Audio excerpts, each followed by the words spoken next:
الحمدللہ رب العالمین والصلاة والسلام علی سید والمرسلین اما بعد فاعوذ باللہ من الشیطان الرجیم بسم اللہ الرحمن الرحیم۔ الحمدللہ الحادی پروگرام میں نبی کریم صلی اللہ علیہ وسلم کی احکام پر مشتمل احادیث کا ذکر ہو رہا ہے، کیونکہ ہمارا موضوع ہے اطاعت رسول، اور اطاعت رسول اس وقت تک نہیں ہو سکتی جب تک کہ نبی کریم صلی اللہ علیہ وسلم کے احکام ہمارے پیش نظر نہ ہوں۔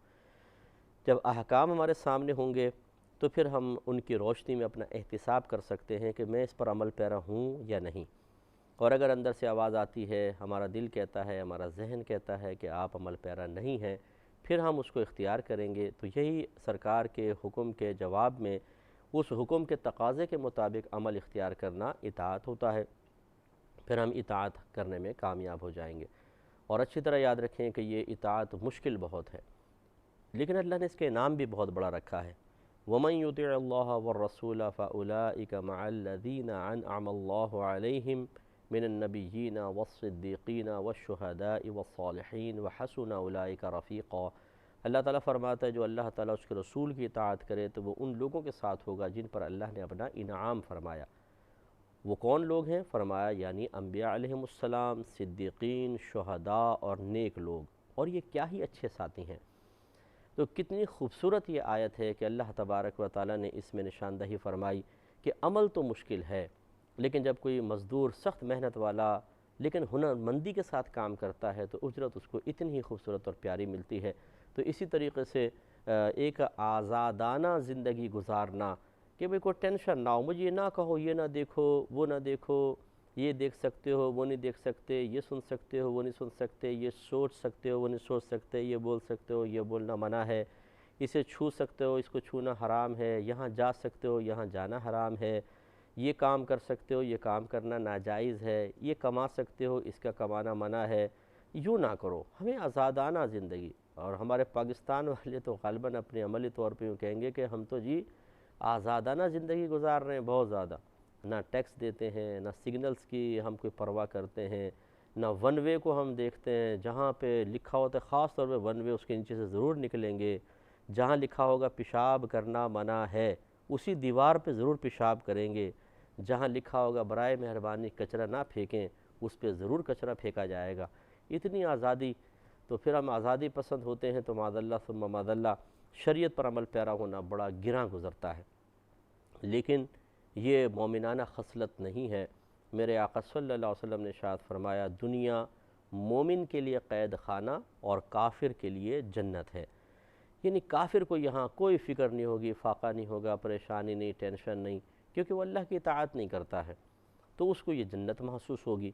اور مسلمان جب اللہ تعالیٰ اس کے رسول کے احکام پر عمل پیرا ہوتا ہے تو 10 جگہ نگاہیں جھکانی پڑتی ہیں، 50 جگہ ذہن کو کنٹرول کرنا پڑتا ہے، ہزارہا مقامات پر اپنے کانوں کو محفوظ رکھنا پڑتا ہے، زبان کو خاموش رکھنا پڑتا ہے، ہزارہا فائدوں کو اس لیے انسان چھوڑ دیتا ہے کہ وہ جائز اور حلال نہیں ہوتے ہیں، ہزار نفسانی خواہشیں اس لیے قربان کرنی پڑتی ہیں کہ اللہ تبارک و تعالیٰ اور اس کے رسول کی ناراضگی کا اندیشہ ہوتا ہے۔ تو پھر اس کو زندگی یقینی سی بات ہے قید خانہ ہی محسوس ہوگی۔ جیسے آپ کو خود اللہ نہ کرے آپ سے مراد آپ خاص سامنے والے نہیں، جیسے کسی کو جیل میں ڈال دیا جائے تو اب جیل میں اس کی مرضی تو نہیں چلے گی نا، اگر وہ وی آئی پی قیدی نہ ہو تو میں اس کی بات کر رہا ہوں۔ وی آئی پی اس کے لیے تو بس رعایت ہی رعایت ہوتی ہے۔ ایک جو قیدی ہے اس کے اپنی زندگی اب کچھ نہیں رہتی ہے، اپنی نفسانی خواہشات کی تکمیل کچھ بھی نہیں ہے۔ اتنے بجے اٹھنا ہے، اتنے بجے تک تمہیں فلاں جگہ پہنچنا ہے، کام کرنا ہے، اتنے بجے کھانا ملے گا، پھر کھانا تمہاری مرضی کے مطابق نہیں، جو جیل میں ہے وہ کھانا کھانا پڑے گا، اور پھر تمہیں ایک گندی سی کوٹھڑی کے اندر گندے سے لوگوں کے درمیان رہنا پڑے گا جہاں مچھر ہیں، کھٹمل ہیں اور چوہے گھوم رہے ہیں ادھر سے ادھر، اور ایک سے ایک گندا آدمی وہاں پر ہے، کوئی یہاں پچکاریاں مار رہا ہے نسوار کی، کوئی وہاں پہ تھوک رہا ہے، اور عجیب و غریب اگر کوئی نفاست پسند شخص چلا جائے اس کے لیے تو بس وہ تباہی۔ تو یہ دنیا نبی کریم فرماتے ہیں کہ مومن کے لیے قید خانہ ہے، کہ جس طریقے سے قید خانے میں انسان اپنی مرضی کے مطابق زندگی نہیں گزار سکتا، ایسے ہی دنیا میں بھی نہیں گزار سکتا، کیونکہ اللہ تبارک و تعالیٰ اس کے رسول کے بنائے ہوئے قوانین ہمیں ہر موقع پر آزادانہ زندگی گزارنے سے روکتے ہیں۔ لیکن اس کا مطلب ہرگز یہ نہیں ہے کہ ہمارا مذہب ہماری زندگی کو تنگ بنا دیتا ہے، وہ تنگ نہیں بناتا، وہ ہمیں قرینہ سکھاتا ہے، وہ سلیقہ سکھاتا ہے۔ آپ کوئی بھی شرعی حکم یا شرعی پابندی میرے سامنے بیان کریں اور یہ ثابت کر دیں کہ اس سے ہماری زندگی تنگ ہو گئی ہے،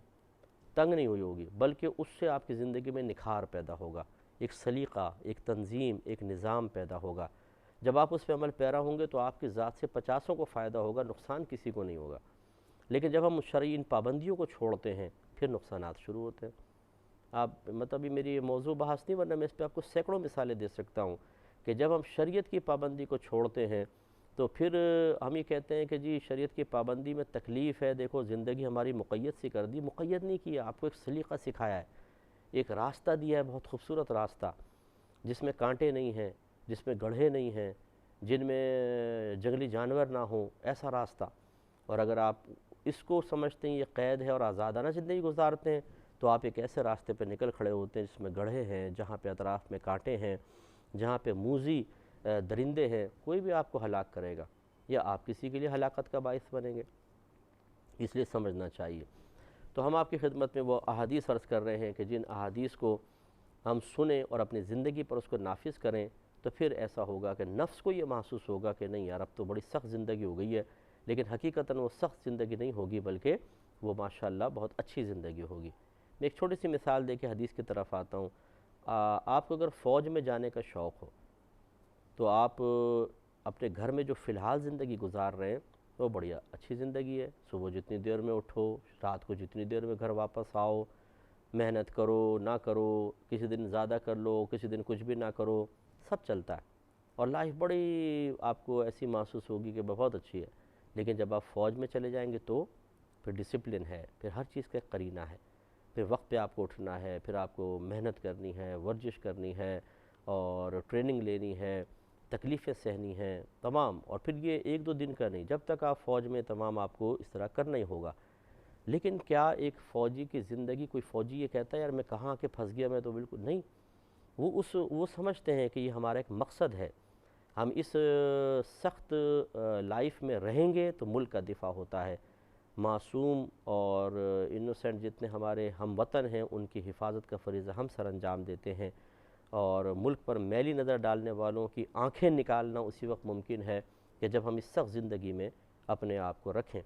اس کا مطلب یہ ہوا کہ ان کو سختیاں محسوس ہو رہی ہیں، لیکن اچھے مقاصد کے لیے وہ سختیاں ان کو پھول کی طرح محسوس ہونے لگ جائیں گی۔ ایسے ہی بس یہ ہے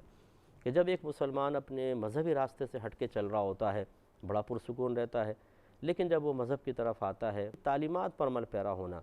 ظاہری عمل بھی بہت اچھی چیز ہے، باطنی عمل اس سے زیادہ امپورٹنٹ ہوتا ہے، تو جب اس طرف آئیں گے تو پھر ہمیں زندگی ذرا سخت سی محسوس ہونے لگتی ہے۔ تو کیا ہمیں فوج کی طرح طرز عمل اختیار کرنا چاہیے کہ ہم یہ اس سختی کو برداشت کرتے ہوئے اس کے فائدوں میں نظر رکھ کر کہیں کہ نہیں یہ تو ہماری ڈیوٹی ہے، ہمیں پھول کی طرح محسوس ہو رہا ہے، یا ہم یوں کہیں کہ یار یہ میں کس مصیبت میں آ گیا ہوں، یہ تو زندگی تنگ کر دی ہے، ساری ہماری خوشیاں چھین لی گئی ہیں، اس طرح کے جملے کہتے ہیں، یہ غلط رویہ ہے۔ کیونکہ جب ذمہ داری ہوتی ہے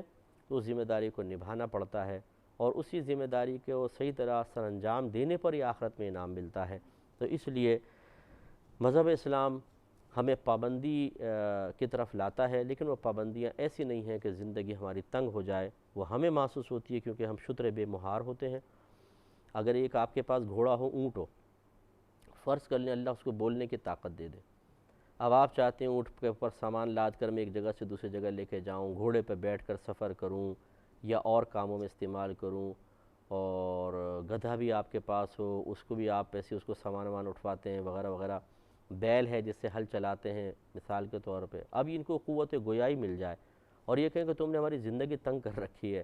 گھوڑا کہے کہ میں چاہتا ہوں گھاس چر لوں، تم میرے اوپر کاٹھی ڈال کے لے کے چل پڑتے ہو۔ اونٹ کہے جی میں چاہتا ہوں کہ اپنے بیوی بچوں کے پاس میں گھوموں پھروں، بھاگوں دوڑوں، اور تم سامان لاد کے مجھے کئی میل دور لے جاتے ہو، تو کیا خیال ہے آپ ان کو چھوڑ دیں گے؟ یقینی سی بات ہے کہ نہیں۔ آپ کہیں گے تمہاری ڈیوٹی یہ ہے کہ تم ہمارے زیر اثر رہو، اللہ نے تمہیں مسخر کیا ہے ہمارے لیے، تمہاری ڈیوٹی ہے، تمہیں اپنی خواہشیں قربان کرنی پڑیں گی، تمہیں ہماری مرضی کے تابع ہونا پڑے گا۔ اسی طریقے سے بلا تمثیل اللہ تعالیٰ نے ہمیں پیدا کیا اور شرعی احکام کا مکلف بنایا ہے۔ اب ہم ان اونٹ اور گدھوں اور گھوڑوں کی طرح اگر یہ کہنا شروع کر دیں کہ یہ کیوں ہمیں ایسی پابندی رکھی گئی، غلط ہے۔ پیدا اس لیے کیا گیا ہے، ہماری ڈیوٹی ہے، کام کرو، یہی کام کرنا پڑے گا۔ اور اس کو پھر ہم بڑھ کریں اور کہیں کہ جی بہت پابندی ہماری زندگی کو تنگ کر دیا ہے۔ اگر یہ آپ کا گھوڑا یا گدھا کہے تو بولو تمہاری زندگی تنگ کر دی ہے، کام کرو سیدھی طریقے سے، تمہیں چارہ ہم دیتے ہیں، تمہیں پانی ہم دیتے ہیں، تمہاری مالش ہم کرتے ہیں، بیماری سے ہم تمہیں بچاتے ہیں، یہ کام نہیں کرو گے تو تمہارا مصرف کیا ہے؟ تو پھر یہاں پر آ جائیے، اللہ نے ہمیں پیدا کیا، ہمیں نعمت عطا فرمائی، جسم دیا، سب کچھ دیا، اب وہ کوئی کام کہتا ہے ہم کام نہ کریں تو پھر بتائیں ہماری زندگی کا مصرف کیا ہے؟ اس لیے ہمیں پیدا کیا تھا کہ آزادانہ بس گھومتے پھرتے ہیں رہیں اور اللہ تعالیٰ کی پابندیوں کو یا رسول کریم صلی اللہ علیہ وسلم کی تعلیم کردہ سختیوں کو معاذ اللہ شدت کہیں اور یہ مولویوں کی باتیں کہیں اور یوں کہیں کہ ہماری زندگیاں تنگ کر دی گئی ہیں، بالکل غلط رویہ ہے۔ امید ہے کہ آپ بہت سی باتیں سمجھ گئے ہوں گے۔ تو ایک حدیث کی طرف آتے ہیں جو ہمیں کچھ درس دے رہی ہے، بخاری کی روایت ہے، حضرت ابو ہریرہ رضی اللہ تعالی عنہ اس کے راوی ہیں، کہتے ہیں کہ نبی کریم صلی اللہ علیہ وسلم نے فرمایا کہ اللہ تعالی نے ارشاد فرمایا ہے کہ 3 آدمی ہیں جن سے قیامت والے دن میں خود جھگڑوں گا۔ جھگڑنے کا مطلب ان کو سامنے کھڑا کر کے گفتگو ہوگی، اللہ تبارک و تعالی یعنی ان سے براہ راست گفتگو کرے گا۔ ایک تو دیکھیں ظالم ایسا ہوتا ہے کہ ظلم کیا ہے انسان پر تو اللہ مظلوم کو کھڑا کرے گا اور یہ دونوں آپس میں جھگڑیں گے، لیکن اللہ تعالیٰ فرماتے ہیں کہ 3 قسم کے ظالم ایسے ہیں کہ مظلوم تو جھگڑے گا، میں خود ان کے اوپر مطلب حجت قائم کروں گا، اور اللہ سے کون مقابلہ کر سکتا ہے، اللہ سے کون بحث میں جیت سکتا ہے؟ وہ قادر مطلق تو ہماری زندگی کے ایک ایک لمحے پر واقف ہے، ہمیں پیدا کرنے سے پہلے ہی واقف تھا، اس کا علم بڑا وسیع ہے، تو اللہ تعالیٰ سے کون جیت سکتا ہے؟ اس کے سامنے جھوٹ چل نہیں سکتا، کچھ نہیں۔ مظلوم کو تو چلو پھر بھی ہم کچھ کر سکتے ہیں، لیکن اللہ تبارک و تعالیٰ ہو تو اس کی شدت کا احساس کیجئے کہ 3 قسم کے ظالم اتنے خطرناک ہیں کہ اللہ تعالیٰ ان کو سامنے کھڑا کرے گا اور خود ان سے جھگڑا کرے گا۔ وہ کون ہے؟ ارشاد فرمائے ایک وہ آدمی جس نے میرے نام سے عہد کیا پھر اس کو توڑ دیا، یعنی جیسے قرآن پہ ہاتھ رکھ کے وعدہ کرنا، یا کوئی میں اللہ کو گواہ بنا کر اس طرح رائٹنگ میں لے کر آئے، میں اللہ کو گواہ بنا کر کہتا ہوں کہ میں نے ایسا کیا ہے نہیں کیا، یا ہم ایسا کریں گے وغیرہ، یعنی اللہ تعالیٰ کو درمیان میں لا کر پھر وعدہ کرنا اور پھر اس عہد کو توڑ دینا۔ اللہ تعالیٰ فرماتے ہیں میں اس کو خود سامنے کھڑا کروں گا۔ ایک تو جس کے ساتھ بدعہدی کی ہے وہ تو اس سے جھگڑے گا، اور ایک اللہ تعالیٰ اس کو سامنے کھڑا کرے گا۔ دوسرا فرمایا دوسرا وہ آدمی جس نے کسی آزاد آدمی کو بیچ کر اس کی قیمت کھا لی، اور تیسرا وہ آدمی جس نے اجرت پر ایک مزدور حاصل کیا پھر اس سے اپنا کام تو پورا کر لیا لیکن اس کی اجرت نہیں دی۔ ان 3 ظالموں کو کھڑا کیا جائے گا۔ تو پہلا ظالم جس نے اللہ کے نام پر عہد کیا کہ سامنے والے نے اللہ کا نام سن کر سرنڈر کر دیا، اس نے تحقیق نہیں کی، اس کی قسموں پر اعتماد کر لیا کہ نہیں یار یہ اللہ کی قسم کھا رہا ہے، اللہ تعالیٰ کو گواہ بنا رہا ہے، قرآن پر ہاتھ رکھ رہا ہے، اب اگر ہم بدگمانی کریں تو بڑی بری بات ہے کہ ہمیں قرآن پر اعتماد نہیں، اللہ کے نام پر اعتماد نہیں، وہ اس پر اعتماد کر لیں اور بعد میں یہ بدعہدی کر دے۔ تو ایسے ایسے شیاطین آپ کو ملیں گے جو اسی طرح اللہ تعالیٰ اس کے رسول کے ناموں کو استعمال کر کے اور پھر لوگوں کو دھوکے دے رہے ہیں۔ یہ جتنے فقیر ہوتے ہیں اللہ کے نام پہ مانگ رہے ہوتے ہیں، قسمیں کھاتے ہیں کہ ہم مستحق ہیں، حالانکہ ان کا یہ مستحق نہیں ہوتے ہیں۔ اس طرح بہت سارے دکاندار ہوتے ہیں جھوٹی قسموں کے ساتھ اپنے سودے چلاتے ہیں، اللہ کا نام استعمال کر کے عیب دار چیز بیچ رہے ہوتے ہیں لیکن کہتے ہیں کہ یہ عیب اس میں نہیں ہے، جھوٹ بول رہے ہوتے ہیں اور قسم کھا کے کہتے ہیں کہ ہم جھوٹ نہیں بول رہے ہیں، دھوکہ دے رہے ہوتے ہیں اور قسم کھا کر کہتے ہیں کہ مجھ سے زیادہ مخلص آپ کے ساتھ کوئی بھی نہیں ہوگا، میں اخلاص سے آپ کو چیز بیچ رہا ہوں۔ شرم آنی چاہیے، حیا آنی چاہیے۔ اگر یہ دنیا ایسی ہوتی کہ ہم جانوروں کی طرح ہوتے کہ مرتے اور فنا ہو جاتے، پھر کوئی آخرت میں حساب کتاب نہ ہوتا تو پھر بھی کوئی بات تھی، پھر بھی مروت کا تقاضا یہ تھا کہ نہ ہو، لیکن چلو پکڑ تو نہیں ہے۔ لیکن جب یہ یقین ہے کہ اللہ تعالیٰ کی بارگاہ میں حاضر ہوں گے اور ان چیزوں کا حساب و کتاب دینا ہوگا، پھر تو شرم آنی چاہیے کہ اللہ کے نام کو استعمال کر کے سامنے والے کا اعتماد حاصل کر لینا اور پھر اس کو دھوکہ دینا، یہ ایک بہت بڑا جرم ہے۔ اس پر اللہ تعالیٰ سامنے کھڑا کرے گا اور حجت تام فرمائے گا، اور جو اللہ سرکار نے فرمایا جس کا حساب ہو گیا وہ گیا، من حوسب عذب، جس کا حساب لے لیا گیا اسے عذاب دیا جائے گا، وہ تو گیا کام سے۔ تو اس لیے ذرا توجہ کرنی چاہیے۔